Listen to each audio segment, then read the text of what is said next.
ራስልን ክቡራን ተመልካቾቻችን ከመሃል ሚዲያ የሰዓቱን ዜና ይዘን ቀርበናል። በቅድሚያም አበይት ነጥቦችን ነው። ሀገርን ለመበተንና ከልማት ጥረታችንን ለማስተጓጎል የሞከሩ ጠላቶቻችን ሴራ ከሽፏል ሲሉ የጦር ኃይሎች ጠቅላይ ኤታማዦር ሹም ፊልድ ማርሻል ብርሃኑ ጁላ ተናገሩ። የደብረጽዮን የሚመራው አንጃው የህወሓት ቡድን ከተደጋጋሚ ስህተቱ የማይማር ተቸካይ ነው ሲሉ የድርጅቱ የማዕከላዊ ኮሚቴ አባል የነበሩ ተናገሩ። አሜሪካና ቻይና አንዳቸው በሌላኛቸው ምርቶች ላይ የጣሉትን ታሪፍ ለ90 ቀናት ለመቀነስ ከስምምነት ደረሱ። የኩርድ ታጣቂ ቡድን ፒኬኬ ከ4 አስርት ዓመታት የትጥቅ ትግል በኋላ ወደ ሰላማዊ ትግል ለመምጣት መወሰኑን አስታወቀ። ክቡራን ተመልካቾቻችን ከመሃል ሚዲያ እነዚህና ሌሎችም ዜናዎች ይዘን ቀርበናል። ካፍታ በኋላ እንመለሳለን። ዩቲዩብ ቻናሉን ሰብስክራይብ እንዲሁም ይዘቱን ላይክ እና ሼር በማድረግ የመሃል ሚዲያ ቤተሰብ እንድትሆኑ በአክብሮት እንጋብዛለን። አብራችሁን ነው።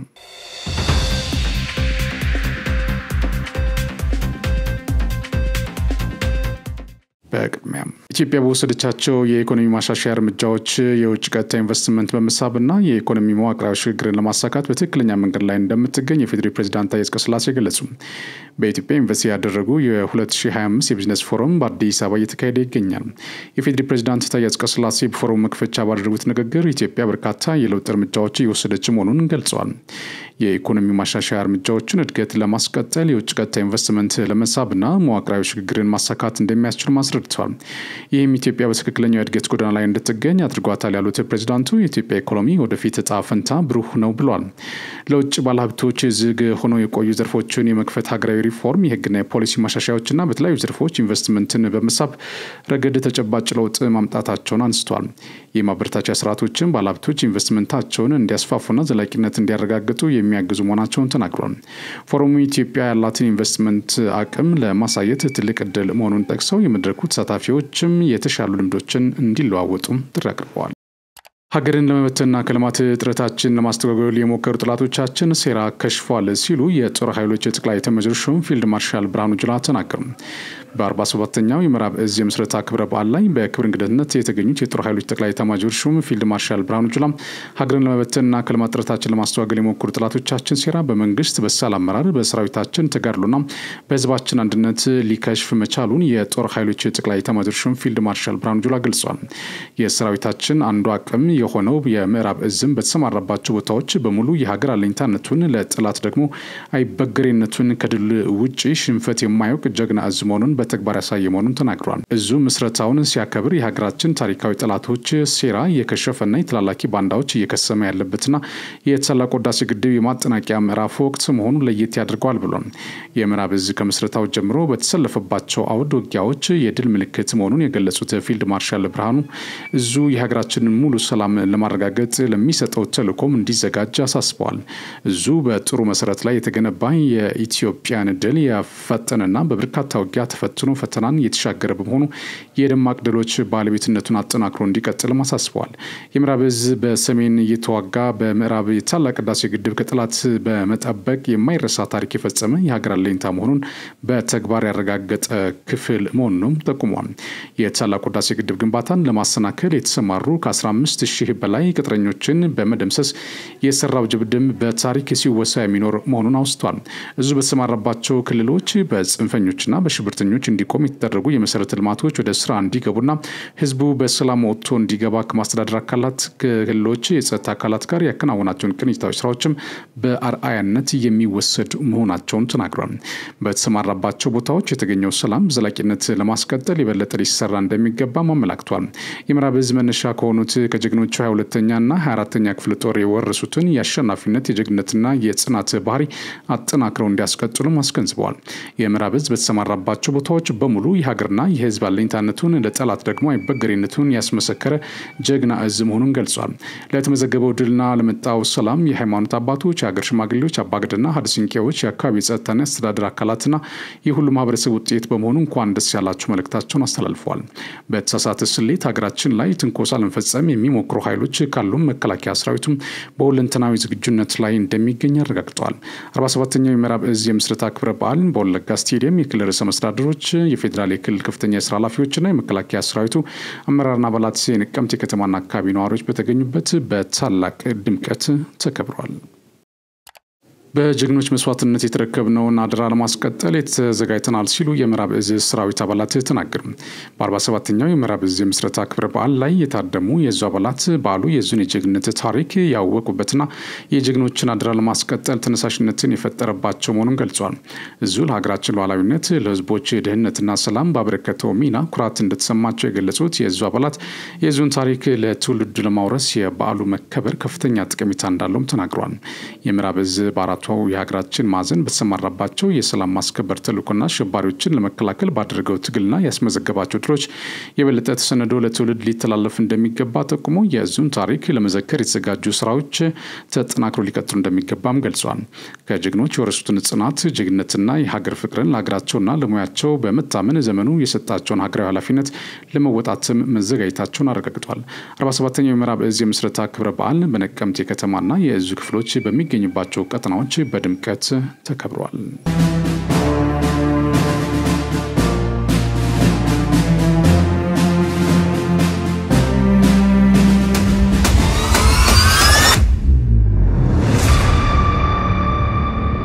ምዕራብ እዝ ፈተናን በፈተኑትን ታግልጆቹ እየተመካ የኢትዮጵያን ሉዓላዊነት ለማረጋገጥ የትላንቱ ሳይረሳ ያሁኑን እያደረጀ ነገን በብሩህ ተስፋ በመመልከት የህዝብ ልጅነቱን እያስመሰከረ መጓዙን ቀጥሏል። አላችሁ የምዕራብ እዝ ጀግናው አሃድ ኦፊሰሮችና አባላት በሙሉ እንኳን አደረሳችሁ እንኳን አደረሰን ማለት ፈልጋለሁ። እውነት ለመናገር ምዕራብ እዝ ከራስ በላይ ለህዝብ የሚል ነው። ከራስ በላይ ሉዓላዊነት የሚል ነው።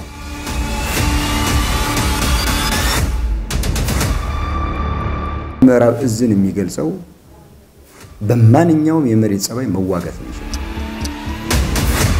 የችግር ቀንደራሽ ፈርጣማው የሀገር ክንድ መሆኑን ያስመሰከረ ብርቱ የጦር ክፍል ነው ማለት ይቻላል።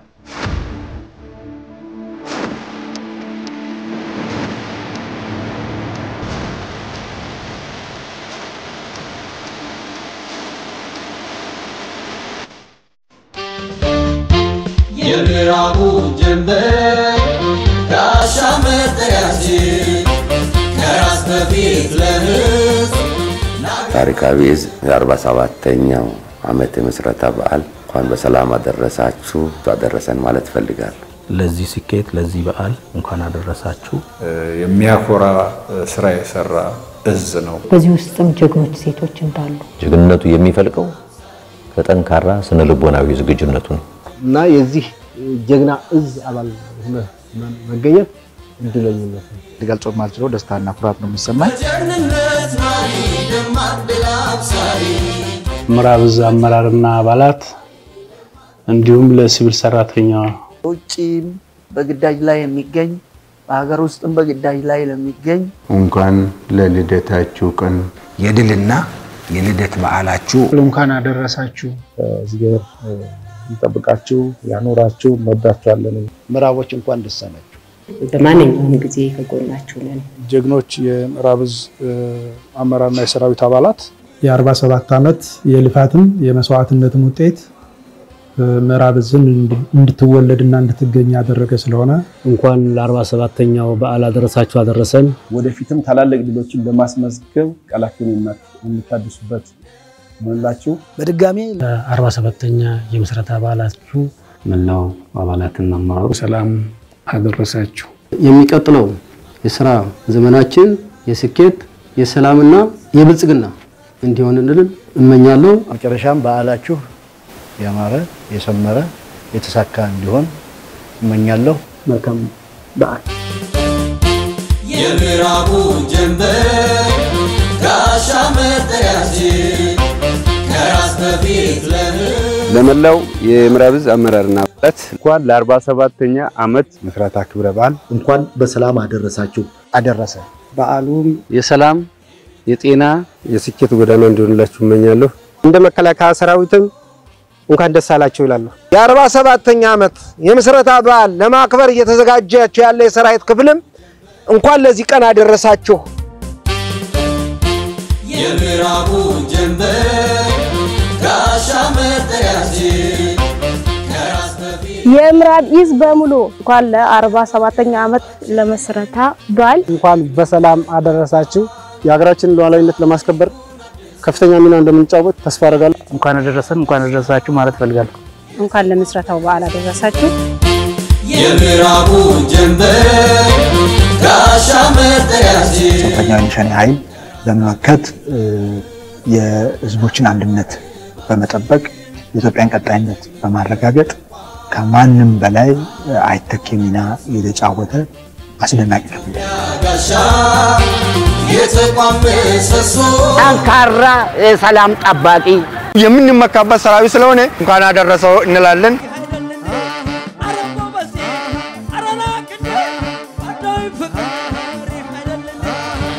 የተቋም ምሰሶ በጀግንነት በእግሩ በርካታ ኪሎ ሜትሮችን አቋርጦ ጭምር ክልላችንን ከመፍረስ የታደገ የሀገራችን የመከላከያ ሰራዊት አካል ምዕራብ ዕዝ ጀግናው የምዕራብ ዕዝ ወደ ኋላ ሳይ ይህን ጦርነት እንዲያሸንፍ አደረገ። በጀግንነት ደምቋል ታሪኩን አድሶ ለዚህ ታላቁ ህዳሴ ግድብ በዚህ ደረጃ ለመድረሱ የምዕራብ ዕዝ ተጫወተው ሚና ከታላቁ ህዳሴ ግድብ ታሪክ ጋር ተቆራኝቶ የሚቀመጥ ነው ማለት ነው። እንኳን ለ47ኛው የምዕራብ ዕዝ የምስረታ በዓል እንኳን አደረሳችሁ ለማለት ፈልጋለሁ። እንኮራባችኋለን። ጀግኖቻችን ናችሁ። እንኳን አደረሳችሁ። የምዕራቡ ጀንበር በአገር ለሚከሰቱ አደጋዎች ከውስጥም ከውጭም ለሚቃጡት ሁሉ ሲቪል አስተዳደርም ፖሊስም ሚሊሻም ሃይማኖት መሪም ፓስተርም ቄስም ሼክም ምንም ሆኖሳል። ይሄን የምዕራብ ዕዝ ታሪክ ጠብቃችሁ ለሚቀጥለው ትውልድ ማስተላለፍ አለባችሁ። እንኳን አደረሳችሁ ለማለት ፈልጋለሁ። ምዕራብ ዕዝ ጋሻ በድል ተሻጋሪ ምዕራብ ዕዝ ጋሻ ደማቅ ጀብዱ ሰሪ አማራ ክልል ጾታዊ ጥቃቶችን ከመከላከል ባለፈ በአጥፊዎች ላይ ተገቢውን ቅጣት ለመስጠት የሚያስችሉ ተግባራት በመከናወን ላይ መሆናቸውን የክልሉ ጠቅላይ ፍርድ ቤት አስታወቀ። ጾታን መሰረት ያደረጉ ጥቃቶችን አስመልክቶ የዳኝነት የፍትህ አካላትና ሌሎች ባለድርሻዎችን ያሳተፈ የምክክር መድረክ በባህር ዳር ከተማ ተካሂዷል። የጠቅላይ ፍርድ ቤቱ ምክትል ፕሬዝዳንት አቶ ሙላለም ቢያዝን በወቅቱ እንዳሉት በሴቶች ላይ የሚፈጸሙ ጾታዊ ጥቃቶች የሚያደርሱት ሰብአዊና ስነልቦናዊ ጉዳቶች ከፍ ያሉ ናቸው ብሏል።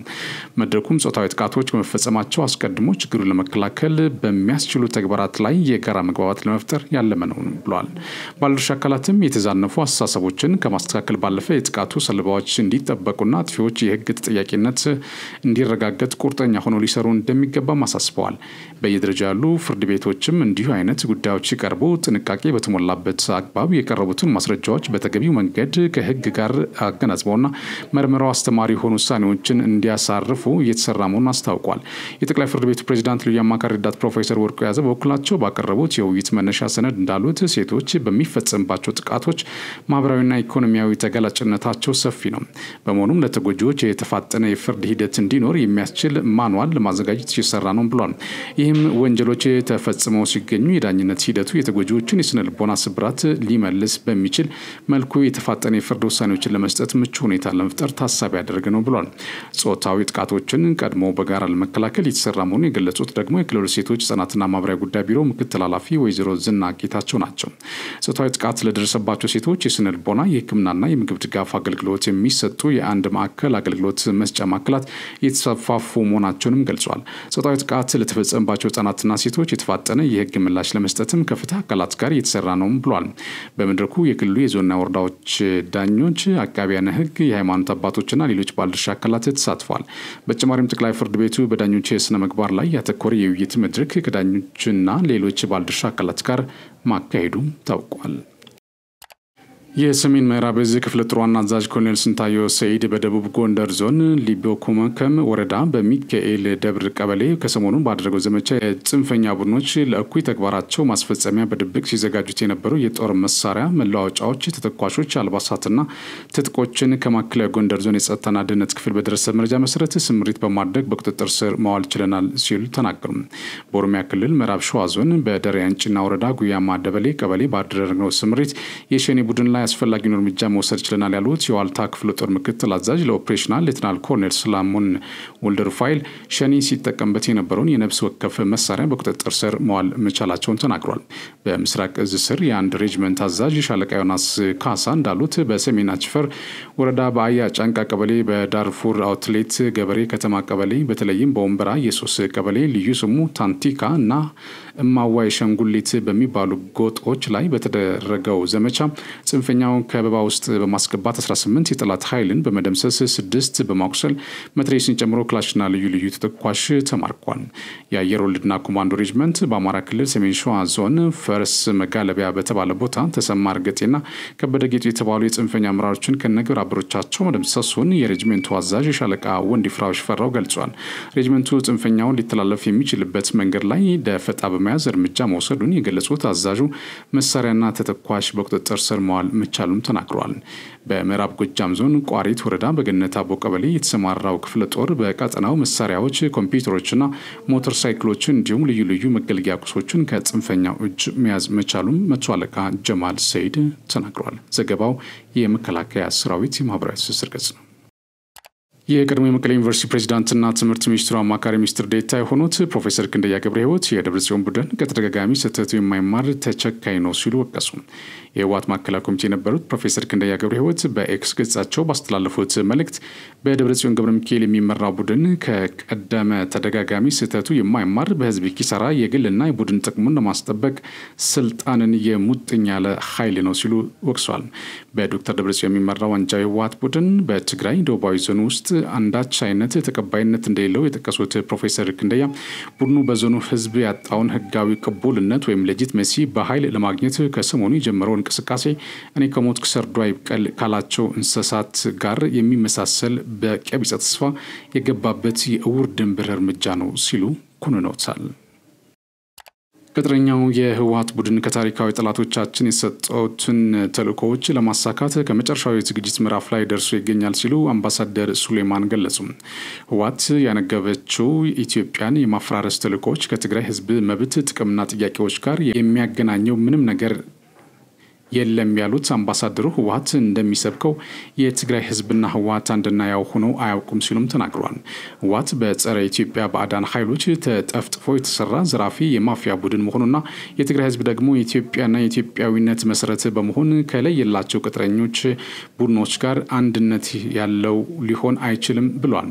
አምባሳደሩ በማህበራዊ ትስስር ገጻቸው ባስተላለፉት መልእክት ይልቁንም ህወሓት የትግራይ ህዝብ ኪሳራ እንዲደርስበት ያደረገ ስፍር ቁጥር የሌላቸውን እሊት የትግራይ ልጆችን ለጠባ ቡድናዊ ዓላማው ሲል የፈጀ ቀንደኛ ጠላቱ እንጂ የትግራይ ህዝብ ታጋይ አታጋይ ድርጅትም አይደለም ብሏል። የትግራይ ህዝብ እንደ ሌሎች የኢትዮጵያ ህዝቦች የልማት የመልካም አስተዳደርና የመሳሰሉ በኢትዮጵያዊነት ማዕቀፍ ውስጥ ሊመለሱ የሚችሉ የመብት ጥያቄዎች ሊኖሩት ይችላል ያሉት አምባሳደሩ ሱሌማን ነገር ግን የትግራይ ህዝብ ቀደምት የኢትዮጵያዊነት መሰረት ከሆኑ ብሔረሰቦች መካከል አንዱ እንደመሆኑ መጠን የኢትዮጵያ ሉዓላዊነት በመዳፈር ሉዓላዊ ግዛቷን ገንጥሎ የውጭ ባዕዳን ኃይሎችን ፍላጎት ለማሟላት ራሱንም ባዕድ ለማድረግ የጠየቀበት ጊዜ አልነበረም ብሏል። ህወሓት ካርቱም እና ካይሮ ላይ በተቀነባበረ ሴራ ከተፈጠረበት ጊዜ አንስቶ የትግራይ ህዝብ እዳው እንጂ መሲሁ የሆነበት ጊዜ ታይቶ አይታወቅም ብሏል። ህወሓት አሁን ከወሳኝ መስቀለኛ መንገድ ላይ ደርሷል። ከተሳካለት ኢትዮጵያን አፈራርሶ የተፈጠረበትን ዓላማ ማሳካት፣ ይህን ማድረግ ካልቻለ ራሱ ፈራርሶ ታሪክ መሆን ነውም ብሏል። ዓለም አቀፍ ድንበር የለውን አገር ማወጅ ፌዝ ሆኖበት እንጂ ይህ ማፊያ ቡድን ትግራይን ለባዕዳን ጌቶች ገጸ በረከት የሚያቀርብበትን ዝግጅት አጠናቋል ሲሉ አምባሳደሩ ተናግሯል። ቡድኑ በአሁኑ ጊዜ ጸረ ኢትዮጵያ ኃይሎችን በሙሉ እያሰባሰበ የመጨረሻውን ጥረት በማድረግ ላይ በመሆኑ በቃ ሊባል ይገባልን ብሏል። ህወሓት ለሀገርና ለህዝብም የማይበጅ የፋሽስቶች አመክንዮ የሚመራ ቡድን በመሆኑ መክሰም ይኖርበታል ሲሉም አምባሳደር ሱሌማን ተናግረዋል። በአማራ ክልል የተገኘውን ሰላም በማጽናት በሁሉም ዘርፍ ተጨባጭ ውጤት ማስመዝገብ መቻሉን የክልሉ ርዕሰ መስተዳድር አረጋ ከበደ ገለጹ። የክልሉ መንግስት አመራር አባላት የተሳተፉበት በወቅታዊ ጉዳይ ላይ የሚያተኩር የውይይት መድረክ በባህር ዳር ከተማ እየተካሄደ ይገኛል። ዛሬ በጀመረው የውይይት መድረክ ርዕሰ መስተዳድር አረጋ ከበደ እንዳመላከቱት በክልሉ የተከናወነው የህግ የበላይነት የማስከበር ተግባር ውጤታማ ነው ብሏል። በዚህም ሰላምን በማጽናት በሁሉም ዘርፍ ተጨባጭ ውጤት ማስመዝገብ መቻሉን ገልጸው ይህም መሰረተ ልማትን በመገንባት ማህበራዊና ኢኮኖሚያዊ ተግባራትን በማከናወን እንደሆነ አስታውቋል። በቀጣይም የህዝብን የልማት ተጠቃሚነት ይበልጥ ለማሳደግ በየደረጃው ያሉ አመራር አባላት እስካሁን ሲያከናውኑ ከቆዩት በላቀ ደረጃ በቁርጠኝነት መትጋት እንዳለባቸው አስገንዝበዋል። በብልጽግና ፓርቲ የአማራ ክልል ቅርንጫፍ ጽህፈት ቤት ኃላፊ ይርጋ ሲሳይ በበኩላቸው ጽንፈኛውን ቡድን ከክልሉ በማጽዳት ልማት በዘላቂነት የማስቀጠሉ ተግባር መጠናከሩን ተናግረዋል። በክልሉ የጸናውን ሰላም በማስቀጠል የህዝቡን የልማት ተጠቃሚነት ይበልጥ ለማጎልበት በየደረጃው ያለ አመራር አበክሮ መስራት እንዳለበትም አሳስበዋል። በውይይት መድረኩ በየደረጃው ያሉ አመራር አባላት እየተሳተፉ እንደሚገኙ መረጃዎች አመላክተዋል። በምስራቅ አፍሪካ የሚስተዋሉ ሽብርተኝነትና ድንበር ተሻጋሪ ወንጀሎችን ለመከላከል የቀጠናውን ሀገራት የመረጃ ትብብር ወሳኝ መሆኑን የብሔራዊ መረጃና ደህንነት አገልግሎት ምክትል ዳይሬክተር ጀነራል ታዝሬ ገብረ እግዚአብሔር ገለጹ። የአፍሪካ የመረጃና ደህንነት አገልግሎት ኮሚቴ የምስራቅ አፍሪካ ቀጠና ስብሰባ በአዲስ አበባ እየተካሄደ ነው። የብሔራዊ መረጃና ደህንነት አገልግሎት ምክትል ዳይሬክተር ጀነራል ታዝሬ ገብረ እግዚአብሔር በዚህ ወቅት እንዳሉት መድረኩ በመረጃ ትብብር የቀጠናውን ደህንነት ማጠናከር በሚቻልባቸው ጉዳዮች ላይ ይመክራል። ሽብርተኝነት፣ ጽንፈኝነትና ሌሎች ድንበር ተሻጋሪ ወንጀሎችን ዛሬም ድረስ የምስራቅ አፍሪካ ቀጠና ስጋት ሆነው መቀጠላቸውን ገልጿል። በመሆኑም በቀጠናው ያለውን የደህንነት ስጋት በመቆጣጠር ሰላም ለማስፈን በሀገራት መካከል የተቀናጀ መረጃ ትብብር ያስፈልጋል ያሉት የምስራቅ አፍሪካ የመረጃና ደህንነት ተቋማት ስብሰባ ቀጠናዊ ትብብር በተግባር የሚፈጸምበትን እድል እንደሚፈጥርም ተናግሯል።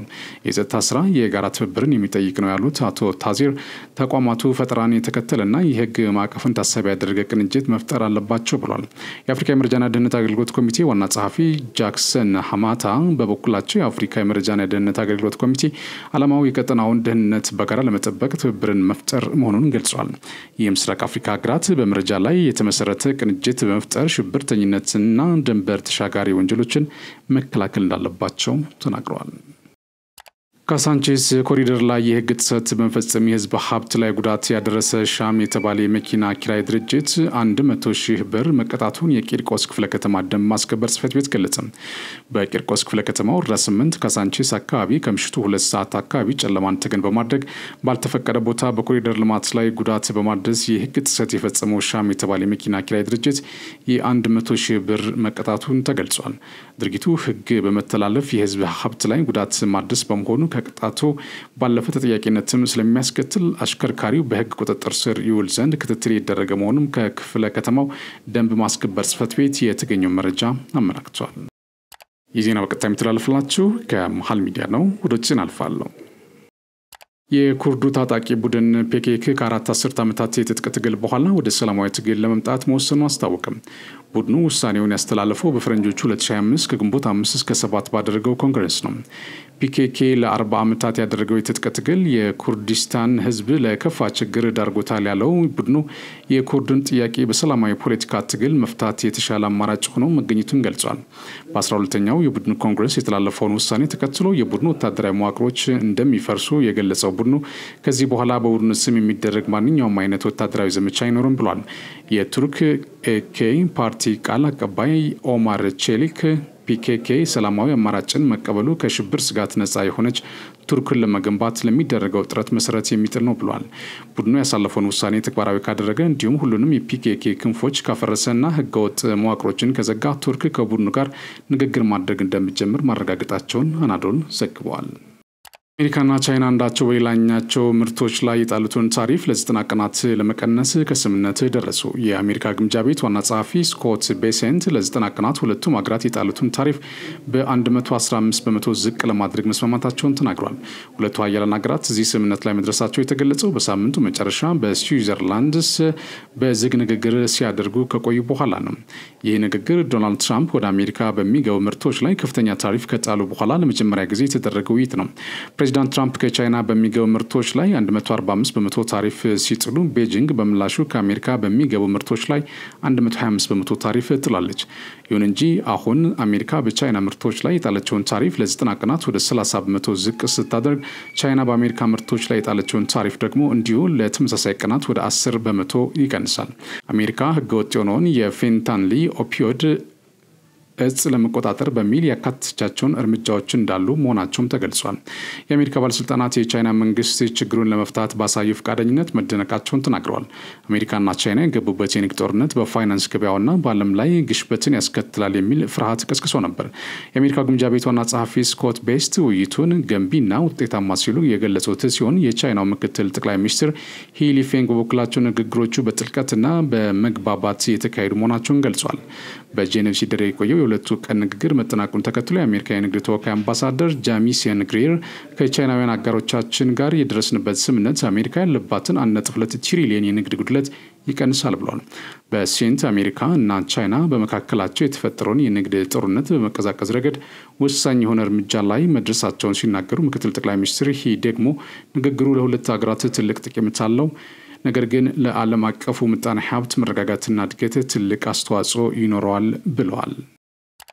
የዩክሬኑ ፕሬዝዳንት ቮሎዲሚር ዜሌንስኪ ጦርነትን ለማቆም ለመነጋገር ሐሙስ ዕለት ከሩሲያው ፕሬዝዳንት ቭላዲሚር ፑቲን ጋር በኢስታንቡል ለመገናኘት ዝግጁ መሆናቸውን ተናገሩ።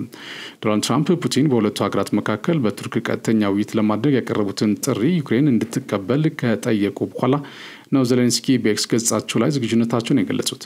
ግድያውን ማራዘም ምንም ፋይዳ የለውም፣ ሐሙስ በቱርክ ፑቲንን እጠብቃለሁ ሲሉ ዜሌንስኪ ጽፈዋል። የዩክሬኑ መሪ ቀደም ሲል አገራቸው ከሩሲያ ጋር ለመነጋገር ዝግጁ መሆኗን ነገር ግን የተኩስ አቁም ስምምነት ከደረሰ በኋላ እንደሚሆን ተናግሮ ነበር። የፍቃደኞች ጥምረት እየተባለ የሚጠራውን የአውሮፓ መሪዎች ቅዳሜ በኪየቭ ከተገናኙ በኋላ የምዕራባውያን ሀያላን ጦርነት ከሰኞ ጀምሮ ለ30 ቀናት እንዲቆም ጠይቋል። ፑቲን በቀጥታ ለመነጋገር ጥሪ ያቀረቡት ይህንን የምዕራባውያን ጣልቃ ገብነት ተከትሎ ነበር። እሁድ ዕለት ትራምፕ በማህበራዊ ሚዲያ ላይ ዩክሬን ለዚህ ጥሪ ወዲያውኑ መስማማት እንዳለባትና ጦርነትን የሚያበቃበት መንገድ ስለመኖሩ ማብራሪያ እንደሚሰጡም ገልጿል። ቢያንስ ስምምነት ይቻል እንደሆነ ወይም እንዳልሆነ ለመወሰን ይችላሉ። ይህ ካልሆነ የአውሮፓ መሪዎችና የአሜሪካ ሁሉም ነገር የት ምን ላይ እንደሚገኝ ያውቃሉ። እናም በዚህ መሰረት መቀጠል ይችላሉ ያሉት ትራምፕ አሁን ስብሰባው ይደረግ ብሏል። ዜሌንስኪ በኤክስ ላይ ባጋሩት ልጥፍ ሩሲያ ከንግግሮቹ በፊት የተኩስ አቁም ስምምነትን እንደምትሰጥ ተስፋ አድርጋለሁ ብሏል። ለዲፕሎማሲው አስፈላጊ መሰረት ለመስጠት ከነገ ጀምሮ ሙሉና ዘላቂ የሆነ የተኩስ አቁም እንጠብቃለን ሲሉ አክሏል። ፑቲን ቅዳሜ ሌሊት ባደረጉት ንግግር በ2022 ዩክሬን ሙሉ በሙሉ ከወረሩ በኋላ በተጀመረው ጦርነት ላይ ትርጉም ባለው ድርድር እንድትሳተፍ ዩክሬንን ጋብዘዋል። ፑቲን ውይይት ሩሲያና ዩክሬን በአዲስ እርቅ እንዲስማሙ ሊያደርግ ይችላል የሚለውን ነገር ከምርጫ ውጭ አይደለም ብሏል። ለ30 ቀናት የተኩስ አቁም ጥሪ ግን በቀጥታ ምላሽ አልሰጡም።